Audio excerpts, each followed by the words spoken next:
I prefer imperfect execution rather than unexecuted perfection. Do I want that to let me stop this streak that I'm having, or do I rather just, put something out that I can always polish up later on?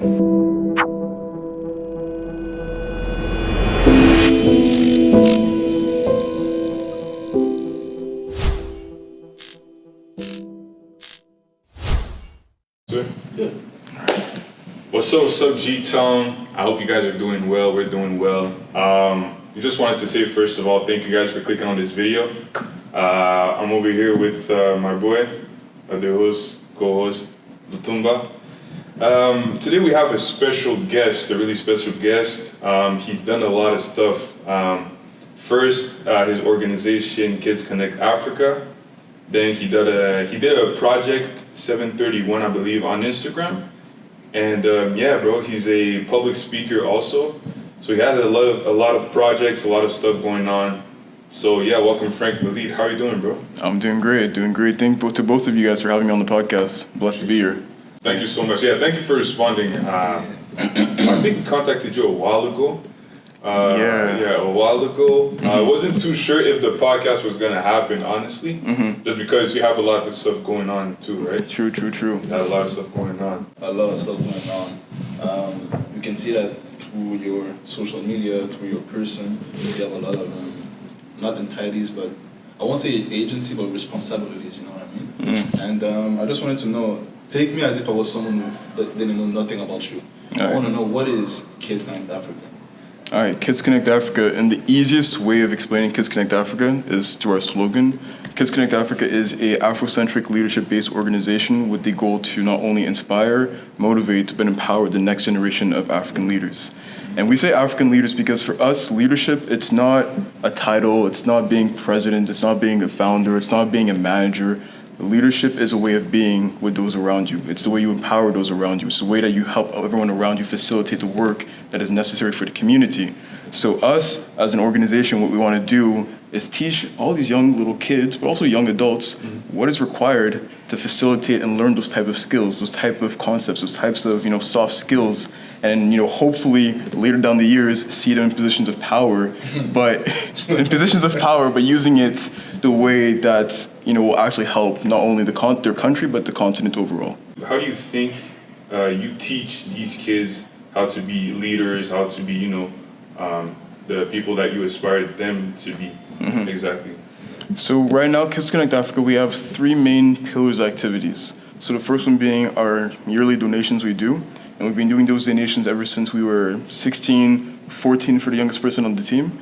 And we started that first to show other people that we're 16, we're 15, we're 14, we're the same age as everyone else, but despite our age, we're capable of impacting communities. Our first year, we did donations for around 60 kids. Second year, 150. Following year, I think it was 300, 600. And up to date, we've impacted around over 2,500 families with different donations, food kits, and also clothing overall. Wow. Right? So, and I'm still in my 20s, right? Yeah. And when we started it, we were in our teen years. So that's kind of like the first pillar. We want to show people that hey, you can do it too. Even if you don't think you have the resources, just hustle it out. Knock a few doors. Try to connect with people, and you can make a way. The second pillar of activities is our leadership workshops. We call them AXA. So it's just A for atelier, and then KCA. What we try to do in those different workshops is teach them notions like optimism, patience, responsibility. We try to teach it through different games that are more Afrocentric, and we're also teaching them through different stories that are African-based historically.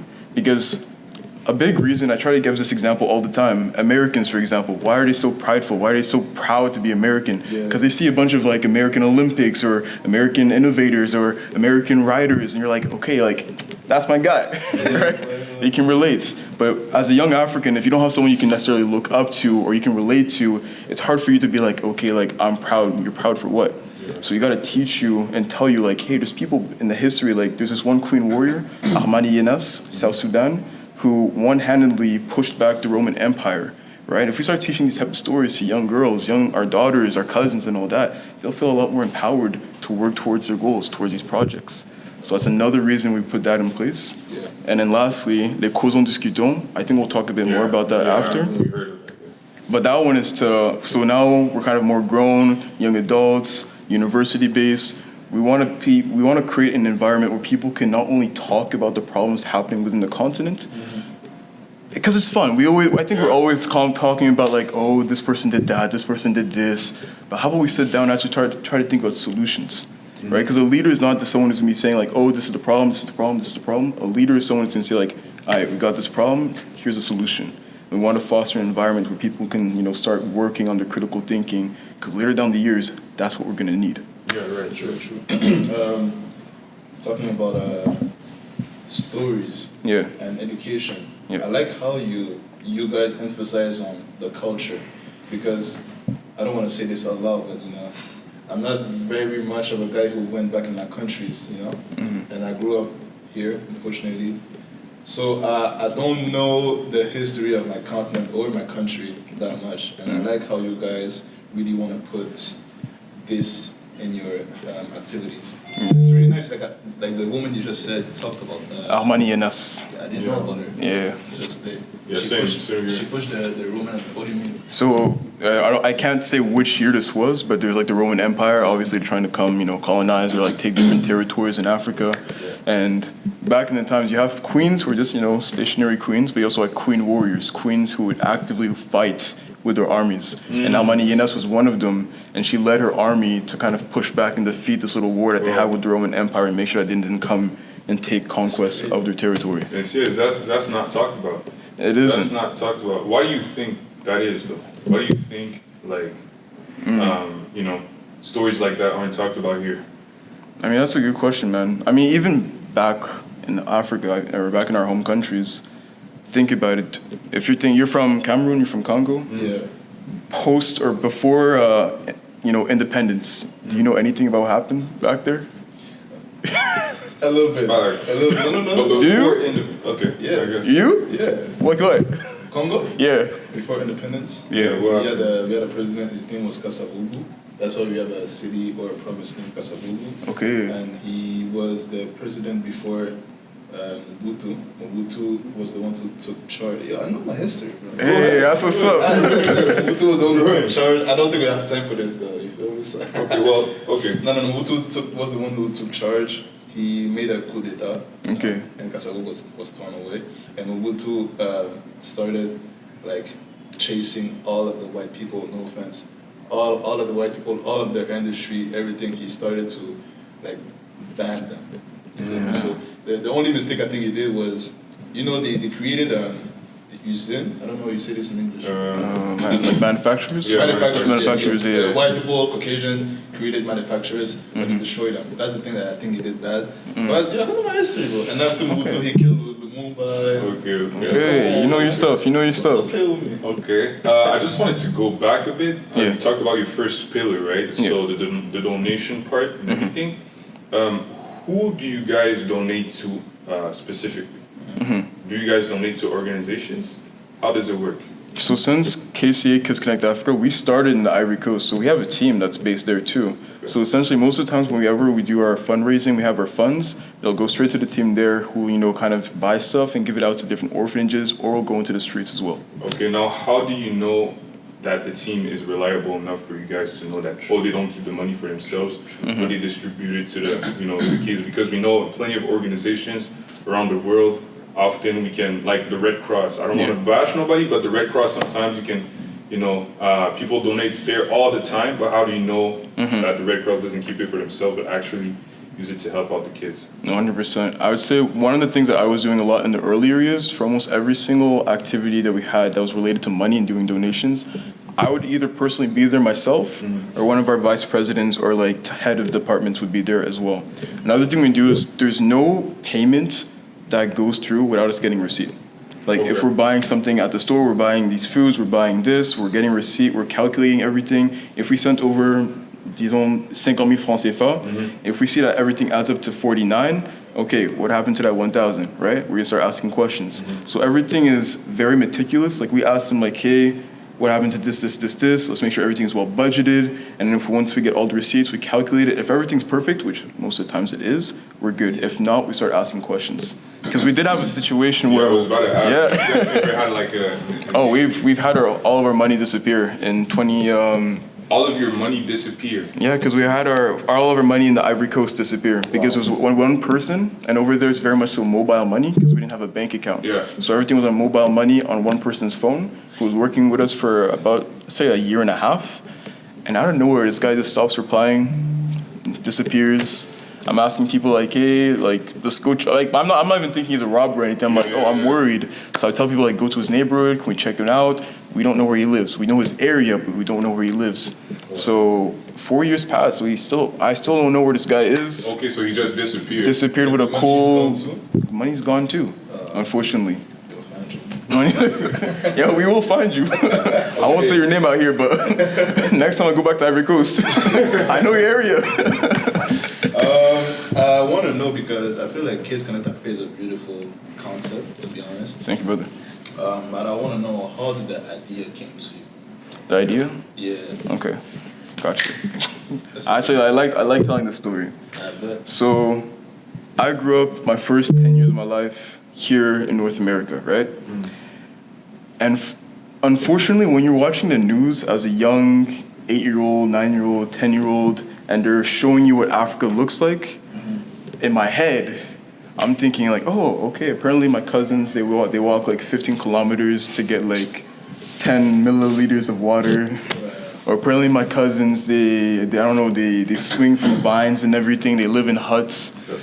And they put a big, they exaggerate a lot on like the poverty side of things, because we can't deny it. There is a certain poverty that there is in different African countries, but they completely hide like the beauty and like the landscapes and the nature and the culture and everything else about the country. So 2012, I'm going back to the Ivory Coast for the very first time in my life, and I get down from the plane. The first thing I'm thinking to myself is like, damn, there's an airport here. I'm like, there's an airport here. And I started learning more about like the food, the different cultures, the beaches. One thing I fell in love with when I went there was these young kind of kids like me, like in their like 15, 16, 17, who were like sculptors. And just seeing how beautiful the designs were, like the paintings, how athletic these people were too. I was like, yo, there's so much potential here. I need people to know about this. I need to let people know where I come from, especially when I learned about Ivory Coast being the #1 producer of cocoa. And I asked my uncles like, oh, yo, like why don't we have a worldwide known Ivorian chocolate bar? They're like, we can't answer. I'm like, yeah, no, that's a problem. That's a problem. So at the time, my parents had a project going on called Connect, where they were connecting young students to opportunities outside of Africa. And I was a 10-year-old. I wasn't going to be too creative. I was like, all right, cool, Connect. Kids, Connect Africa. Boom, let's call it that. And let's start trying to build something to teach people how to be the leaders that they need to be in order to help develop this country and push out the potential. That's how it came to be. Okay, so at what age would you say you took the first step to Kids Connect Africa exactly? Everything, the idea came to me when I was 10, and then in terms of starting it when I was 16, 2018. Yeah. That's incredible. So would you say that you've built it from 10 to 16? 10 to 16, definitely not. I'm a 10-year-old. Yeah, right. I'm distracted, right? I think I wrote all my ideas in a journal, and I still have that journal till today. All my ideas about the leadership stuff I wanted to do. I wanted to be more scout-based because I was doing scouts when I was 10. And I was like, okay, this is a badge for public speaking. This is a badge for self-confidence. This is a badge for teamwork and stuff like that. And 2018, I'm cleaning my room with one of my best friends, and we fall on the binder, and we're like, oh, what is this? And I'm like, oh, yeah, like this is the idea I had when I came here the first time. And we look at each other and we're like, all right, let's run it.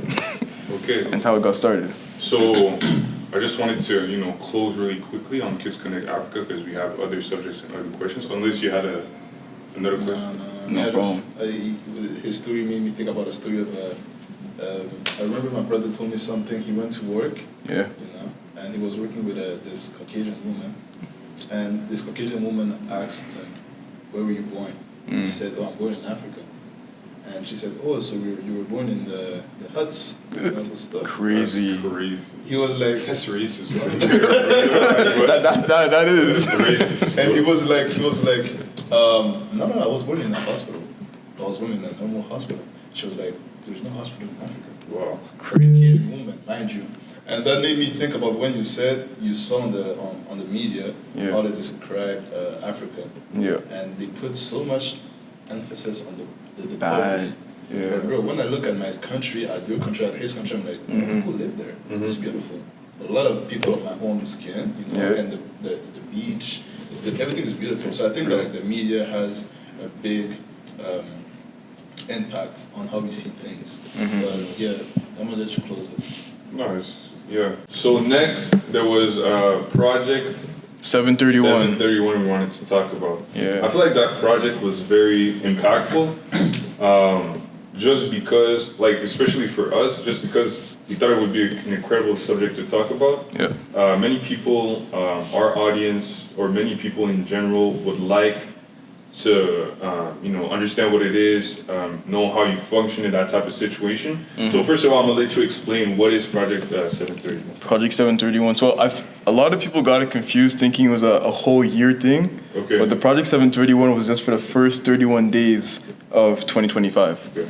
And the way I kind of thought of Project 731 is when I was 16, in terms of productivity, in terms of discipline, in terms of just being driven towards my goals, I was 100. I was really, really 100. 16, eh? 16. So basically what I did, I like working with numbers. I just took 1, 6, I put it together, 7, which was one of my favorite numbers. And I told myself, okay, first 30 days of the year, first 31 days of the year, I'm gonna work on these 7 habits and do them daily just to make sure it gives me a good head start for the year. Right, so I just had those 7 habits every single day for 31 days. And one of the things I wanted to do too was content creation, which, funny enough, was the hardest part of this whole challenge. Yeah. Okay. Like reading wasn't even that hard, the water wasn't hard, the workouts wasn't hard, the meditating. But posting content was a different game for me. Okay. And what are those 7 habits? The 7 habits. So first one was working out every single day, drinking only water for the full 31 days, reading every single day, my OAT, so one actionable task. So one thing that gets you closer to a goal that you want to work on truly. Meditation every single day.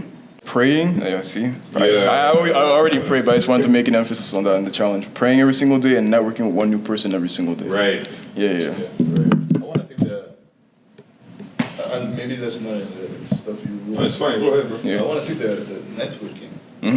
Why did you feel it was important for you to network with someone at least every single day? Yeah. So again, these are all habits I was doing when I was 16, and I think networking is probably the most impactful habit that I was doing at that age that's brought me to where I am today. Yeah. Networking is literally a cheat code in terms of doing shortcuts, right? If I'm trying to do X thing, okay, maybe it takes like this many years to learn how to do it. Rather than learning how to do it, why do I not just connect with someone who can help me do it and who's done it before? Right? It's a literal shortcut to speed ramping a bunch of things in life. So I know when I was 16 on Instagram, I was constantly DMing people like in Australia, and I have friends in Bali I've never met. I have friends in Brazil that I've never met. I have friends in China that I've never met. That's crazy. But it's like just constantly chatting up with them. Sometimes we hop on calls. I'm learning something new about their culture, something new about marketing, about business in general that's booming in their sector, but not necessarily ours. And it gives you the opportunity to learn from different glances, different perspectives that you won't necessarily get with the people just around you sometimes. So it's always good to like connect with other people day in and day out. And how do you do it? Like, where do you go to connect with those people? Everywhere. Like, you go on Instagram, you go on TikTok. Like, how do you? When I first got started in terms of networking, I was very formal about it. I would go into people's DMs. I'd be like, hey, I really love your content. I think we're on the kind of the same mindset. It would be cool for us to chat sometimes. What's up? Oh, simple. Simple. Okay. Simple like that. Nowadays, I'll be walking and I'll randomly talk to people. Like, hey, how's your day been and everything? We start to chat. I'm like, oh, yeah, by the way, what do you do? And what do I do? And we start talking. It's like, oh, cool. Yo, we should connect. Simple as that. Okay, that's really cool. Yeah. Good, that's really cool. So, what are the steps you would take to? I know you've talked about it a bit. I just wanted to emphasize more on that. What are the steps you took to connect with people? Because you say every day for 31 days. That's crazy. That is. I know on social media, it's easier because of social media. But I'd say like more in person. What are the steps you would take to network? For more in person, I'll take the campus environment. There's a bunch of events going on every single day, like all the time. Like there's never one day, especially here in Ottawa, where there's not an event going on. Just got to be aware of what's going on. Like look at the different organizations, clubs here.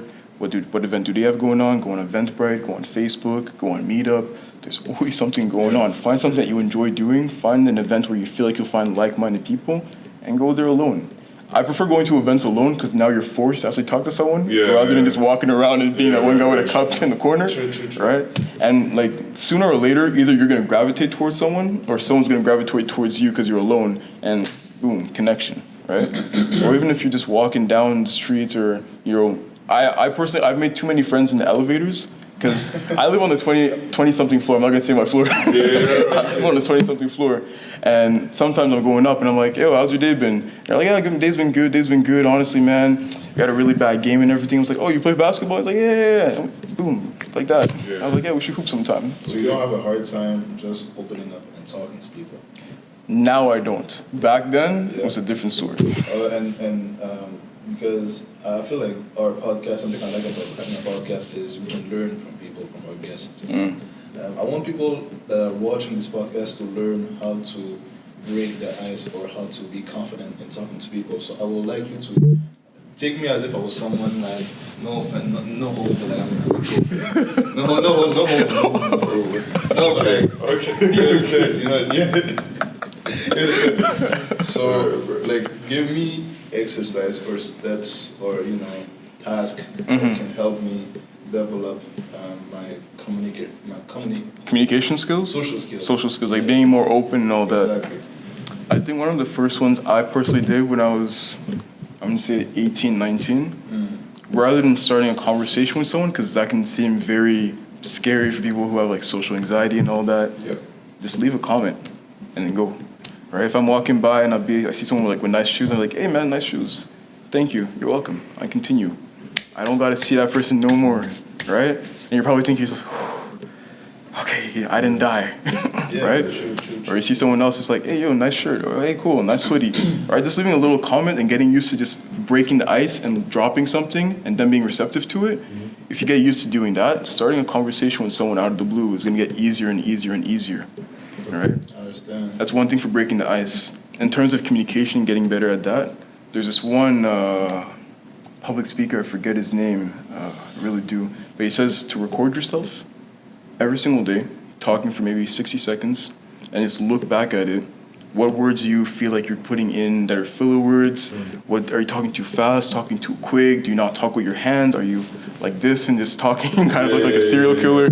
Like the more you look at it, you'll understand what you can do to improve yourself. So I would say those main two things. There's a bunch of things you can do, but those two are a good first step. I also wanted to ask, because speaking with somebody one-on-one, and publicly speaking is something else. True. How did you gain the confidence to speak publicly? Because we've seen that you've talked about it a bit in your project 731 about communication and stuff. So how did you get that confidence? How did you get stop getting anxious about speaking in front of a crowd and multiple people?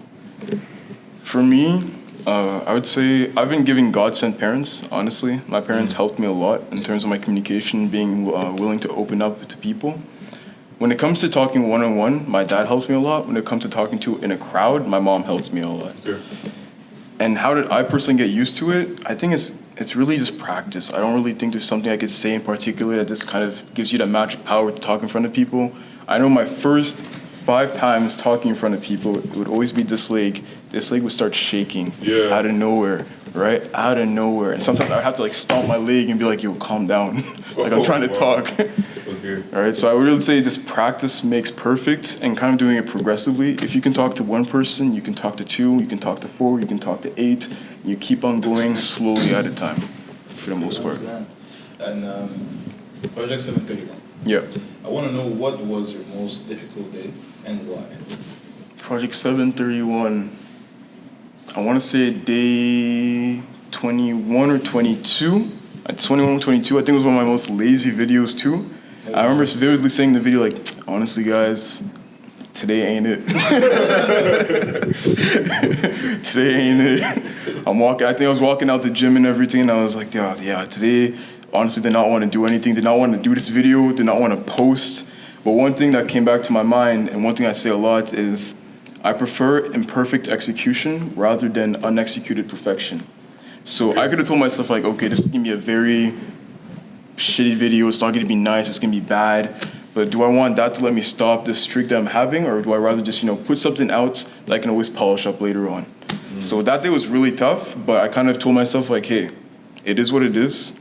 Some days aren't, like, life is ups and downs. My job is to make sure that it keeps going and, like, not linearly, but keeps going forward. Right? It's gonna go like this, it's gonna go like that, but as we see, I'm still going in that direction. That's all that matters. True. That's all that matters. And why would you say though that it was the hardest? Why are you implementing that as the hardest day? It was the hardest day just because my energy levels were so down. I think I went to the gym at around 11:15 p.m. I usually go to the gym late or very early, but that day was just, I did not have the energy in me. Because I do work full-time. I do KCA. I was still going to school full-time too. So, not full-time, part-time actually. Yeah. But just so much going on, and I'm trying to force myself to get this content. Like, it's not even the challenge that was the complicated part. It's just telling myself, like, I'm gonna post a video. I was like, oh, bro. Oh, yeah, I understand. Like, Yeah, absolutely, bro. And I wanted to also ask, where do you have the time to do all of that? And what, like, because as content creators, Yeah. it's hard when it comes to a certain point to have even time to do that. Where do you find the time to have organization, that you had time to network with people, time to post content every day? Yeah. How did that work for you? I think everything kind of just falls down on how you organize yourself. So if I'm thinking about school, for school, one thing I've personally always done, I'm not a big fan of studying. I won't. Same here. Honestly. First year students, don't listen to me. I'm not giving good uni advice. But I personally, when I'm in class, I'm asking all of my questions. Like, I'm pissing off my teachers. Like, if I don't understand something, I'm gonna ask it, because the minute I come out, I'm not studying. I'll probably reread for a quick 30 minutes, but that's it. So that kind of helps me save time on studying. And then in terms of networking, I kind of just do it everywhere I go. So it's kind of just a part of who I am. And then for the videos, the way I was organizing myself is I would shoot all the videos the day before. I would edit a bit in the morning and then edit the rest at night as well. Okay. So it kind of just made sense for me to, like, okay, I already have the clips. Let me get the foundation part done, do my cuts, and then later the night do my subtitles, add the audio, and make sure I can export it. Okay. But what about the organization itself, Kids Connect Africa? Kids Connect Africa. Doesn't it take a lot of time in your schedule too? Definitely, but again, I'm blessed to have a team. We're roughly like 25, 28 in the team, and everybody truly takes KCA as their own project, which I think helps a lot. So having a bunch of people behind you, with you, that you can count on, helps. Not even helps. It lightens the load so much, because I'm not here doing everything for marketing, everything for finance, everything for human resources, everything for project management, because we have people on the team who are trusted, who are good at what they do, and who can take care of the different things necessary, which pushes me to only have to focus on the strategy aspect of things. And then again, I have an amazing vice president, shout out Maiva, who helps me a lot in terms of everything that we do with KCA. Okay, awesome. I wanted to know, why do you think most people fail to live up to their words, like Project 731? I'm sure that, it's already something exceptional for you to complete this challenge. But why do most people fail to live up to their words and engagement? Yeah. That's a good one. Actually, for Project 731, I had a video on that too, and it was basically, oftentimes New Year's comes and everything, and people are like, okay, new year, new me, I'm gonna go to the gym 1 hour every single day. They've never been in the gym in their life. Why are you skipping right away to 1 hour in the gym? Why not just start with like a quick 15-minute workout in your house, in your bedroom? The thing is, oftentimes with these different goals or different ambitions, we make it too big. And it's not bad to make the ambition or the goal big, but try to break it down into digestible, chunks that are easy to eat and actually execute on. Because for me, for instance, I'm trying to get back into running. I'm not running 10 kilometers every single day. No, I'm running maybe 3 to 5 on the days that I do run, because I know that I'm progressively going to get there. But I also know that if I'm going out, I'm telling myself I want to run 10 kilometers on my first day, and my lungs are only going to allow me to run like 3 or 4. Right. 3 or 4 is good, Yeah. but I told myself 10, so now my brain's thinking like, okay, I could have done so much better. Why am I doing this? What's the point? And you start discouraging yourself little by little. So you got to give yourself those little wins, those little dopamine hits, and be like, okay, like I told myself I'm going to do this, perfect, I got it done. I'm gonna do this, perfect, I got it done. And the more you do that, that's what creates the habits. And when you have the habits installed in you, now you can make things a little harder, because even if it's hard, the habit's already there and you're gonna do it regardless. That's true. True. And I want to ask, I've looked on your page and you've done that one challenge. Similar to the what is it called? 75 hard. I think so. Yeah. How hard was that for you? Because I've checked a bit, the type of challenge that type of challenge right there, and I felt like it was crazy because you've done a video afterwards explaining what you've done and how hard it was mentally for you. Just explain that. I think, okay, so if it's the video, that was a race that I did. So it was a Spartan race? Yeah, Spartan race. That was okay. it. Can you just explain the Spartan race and then hop into how hard was it? So Spartan race is basically, it's a race. They got different distances. You got a 5 kilometer, 10 kilometer, 21, 50, and you got an ultra. And you're basically doing this race in a mountain, if it's at Mont Tremblant or Blue Mountain. They also have different spots, but it's not just a straight race. For the 5 kilometer, I think you got like 10 obstacles. The 10, you have around 15 or 20. The 21, you got 30 obstacles. The 50, you got around like 35 or 40 obstacles. Yeah. So it's not just running, you're hiking because there's the mountains, you got obstacles, you're going under things. So Spartan race in itself, no matter the distance, is a challenge. Yeah. Now my personal experience, I did the 5 kilometer, the 10 kilometer back in 2022. Yeah. And in 2023, I decided to do the 21 kilometer. Running a 21 kilometer straight line is already tough, bro. I promise you. So I went with my good friend Imran, and he did the 50 kilometer. Yeah. 50. Yeah, it's more than a marathon. That's more than a marathon. So we get there and it's raining. So you know the type of weather where you tell yourself like, alright, this is not gonna be a good day. It's raining. I hope this is canceled. Let's do it next For time. real. I think I prayed a good 8 times during that race. Wow. Because there were some hills that were like, and I'm not even kidding you, this steep where I'm holding onto a branch to kind of get up and get up and get up. And the minute you're done getting up, you think you're gonna rest a bit. You see all the obstacles in front of you. You're like, oh Jesus. But I enjoy doing it because I feel having those type of experiences that push you to go beyond your limits.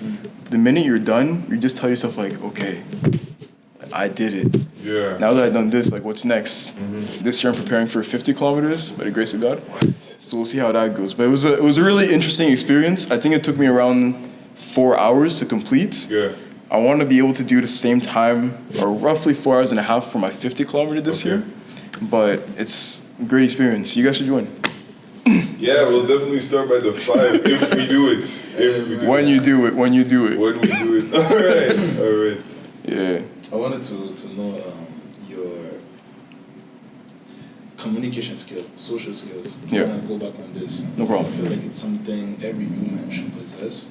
I think, I don't know who told me this, but someone told me that, I remember, I think the guy knows who I'm talking about, if I'm talking about him.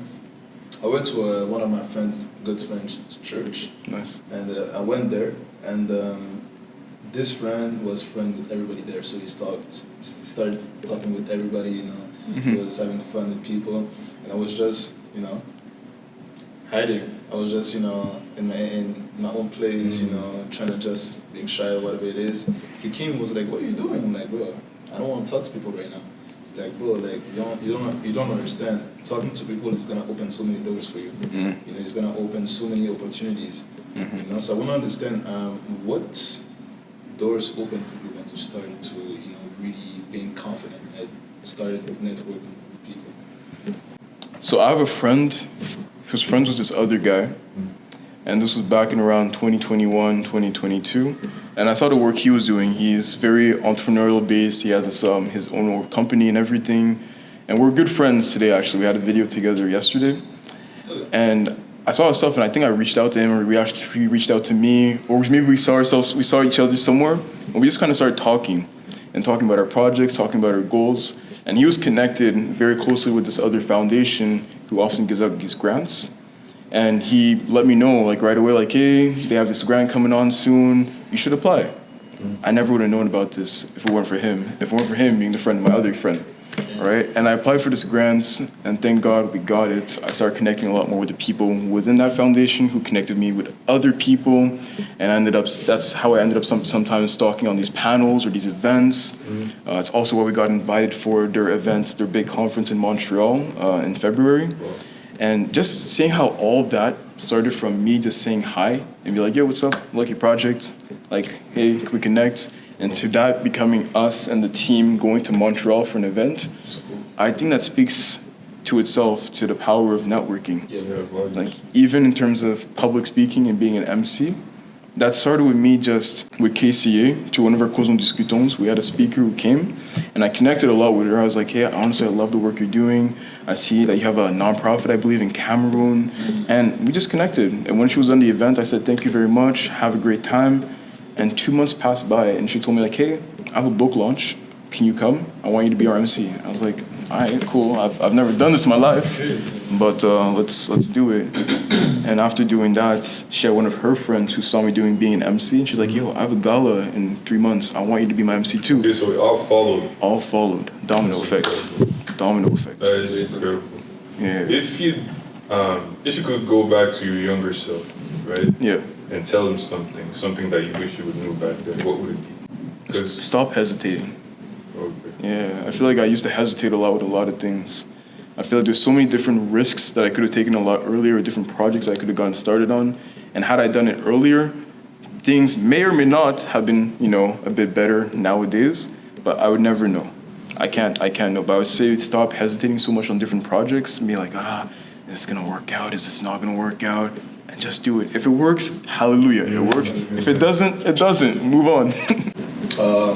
Before we finish, I feel like we're gonna finish soon. I always feel like it's important to talk about God in all of our podcasts. So I wanna, because I heard you talking about, when you did your marathon, you prayed 8 times. Like God helped you have this confidence in whatsoever. I wanna know, what is God place in your life, and what has He done for you? God's done so much for me. I have a thing that I do every single morning when I wake up. When I wake up, even before necessarily doing my big prayer, I'll say, thank you, God, for allowing me to see another day. I know if you allow me to wake up today, it's because my mission on this earth is not done. It's right? crazy. That's what I say every single morning when I wake up. Because for me, everybody, like you, me, everybody's here is placed for a reason. Everybody has their purpose. Everybody has their mission. And for me, whenever I see the vision that kind of God has given me for either KCA, for FM Media, for Project 731, for all my other projects, I tell myself, okay, if He's put this in my mind, it's for a reason. It's for me to execute on it. Yes. And He's never going to tell you to do something that He doesn't think you're capable of doing, right? There's been so many times, and I'll give a big example with KCA 2019. I was out of the country, and we wanted to do a big donation drive. And 2 days before, we had 0 funds, nobody to help us buy the gifts, nobody to help us, wrap things up, nothing. 2 days before. 2 days before, exactly. Stress. And I remember just sitting down and being like, honestly, God, if it's your will for us to actually make this happen, please open my eyes. Please tell me what it is I can do. And funny enough, it was kind of during that whole, right before COVID hits, and TikTok was slowly starting to kind of, become a thing. Yeah. I'm scrolling and I see these, what's it called? Friendship bracelets, right? And I'm thinking to myself, I'm like, I go to Walmart, I buy string, I buy these beads, I go to the community center back in Dallas, Texas, and I started selling bracelets for people, minimum $5 donation. I think I collected around $400, sent it to the team via mobile money. That same day, we managed to gather around 20 different volunteers who kind of just helped buy the stuff, wrap everything up, and What? I'm not even lying, literally, because I saw that, I was like, okay, I'm gonna make sure to collect this amount of money. Meanwhile, yo Malik, yo Ocean, hit up everyone that we know. Let's see who can come through to be at Malik's place to wrap up the gifts tomorrow. I'll get the money. Just make sure we have people to wrap stuff up. And we made it happen, quite literally. Quite That's literally. the thing about God. Real. That makes me think God is not going to, because as humans we think God has to do stuff far away. I'm gonna take the people in I know I'm going back. That's fine. Yeah. I'm taking people in Egypt, for example, the slaves thought that the liberator will come as this guy in a horse with, perfect with a jawline, with a sword and all this. But it was just an old man. I think he was 80 years old with a cane. Yeah. Moses, And that makes me think, your story, that makes me think about how God acts in so many, simplest way, And it's not weird, but it's captivating to a point that you're just like, this is God. That makes me think about the story even he said on the podcast, I think it was on Instagram, about when his little brother came to the... You want to say that story? Yeah, so basically, the way my little brother was born, my mom birthed my little brother, but he was not breathing, so he was unconscious, right? Okay. And he was basically, purple. And after that, what happened is that all the doctors in the room were panicking and everything. My mom was crying and praying, my dad was crying and praying. This one doctor just came in, and my mom said she does not know what the doctor did. My dad said the same thing. They say that the doctors couldn't even, tell what happened, but she just know that he came in the room, did what he needed to do, and then left. And my brother started breathing, crying and stuff. And till this day, she doesn't know. Till this day, the doctors don't know. Wow. Nobody knows. So that's the type of, No, that's powerful though. But that's powerful. I just wanted to talk about how God gives us testimony to live by. If there's a person right now who's looking at this, what would you? Because we live in a time where faith is a really hard thing to have. What would you tell that person to keep that faith in God? There's a thing we say in French, and I think you guys have probably both heard it. Oftentimes it's l'homme propose, Dieu dispose. Right? Like you can tell the universe, you can tell the world, you can tell God what it is that you want, but He's the one that's really going to build that road for you and allow you to, take your vehicle and get to that point B from your point A. And in your journey of faith, and I'm personally still working on it too, like I'm not perfect at all whatsoever, I believe it's important to trust God so much because there's so many times where, like me personally, I can be telling myself like, okay, I'm having a drop in motivation. And I had this actual situation a month ago where I was like, okay, like today I don't want to do nothing. And I'm scrolling on I think it was Instagram, and I see this one quote that said, I'm too privileged to not do everything I can. And I was like, okay, I see you, God. I see you. Okay. So it's just, even when you feel like He's not there, sometimes you just need to sit down, be quiet, and actually pay attention to everything that's going around you, because He's constantly there to help you out, to build up that road that will get you from your current situation to where it is that you want to be. So you just got to be faithful. Amen. Amen. Let me close it? I did the intro. You don't want to close it? No. You sure? Damn, I'll do it. Go ahead, bro. So, thank you very much, guys, for listening to this beautiful and powerful podcast with our all and only Frank Malik. Appreciate it. Go look up the Kids Coming to Africa. It's a beautiful concept. I might do. When's the next event? Next event, I won't say for now. Oh, come on. You'll see. Because it might not even be in Ottawa. Okay. Oh. Yeah. Okay. It might not even be in Ottawa. So go look up Kids Connect Africa. Stay driven, stay educated, stay blessed. See you soon, guys.